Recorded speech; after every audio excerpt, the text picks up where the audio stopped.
నేను అమావాస్యకి వెళ్ళాను ప్రార్థనకే, పొన్నానికి వెళ్ళాను, పోయిన జనవరికి వెళ్ళాను, నెలకొక్కసారి వెళ్తాను, అర్థమవుతున్నా, క్రిస్మస్కి వస్తాను, ఇంకోటి ఏంటి ఈస్టర్కి వెళ్తాను, గుడ్ ఫ్రైడే రోజు వెళ్తే చాలదా, ప్రతిరోజు వెళ్ళాలా? దేవుడు ఇక్కడ ఉన్నాడు. వాక్యం ఎక్కడుంటుందో అక్కడ దేవుడు ఉన్నాడు.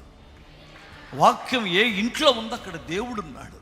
వాక్యం ఏ హృదయంలోనికి వెళ్తుందో అక్కడ దేవుడు ఉన్నాడు. మనందరం వెళ్దాం, ఒక ఇంటి మీద కూర్చుందాం, ఒక గుడిసెలో కూర్చుందాం, ఒక గదిలో కూర్చొని ప్రార్థన చేసుకుందాం.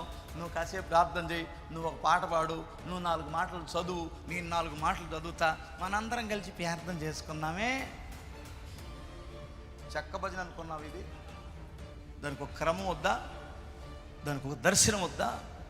హల్లెలూయా చెప్పగలరా? 10th క్లాస్ పిల్లలు అందరూ నువ్వు నాకు పాఠాలు చెప్పు, నేను నీకు పాఠాలు చెబుతానంటే ఎట్ట కుదిరిద్ది? పరీక్షలు వచ్చినప్పుడు ఏమవుతాడు? ఫెయిల్ అయితే ఏమవుతారు?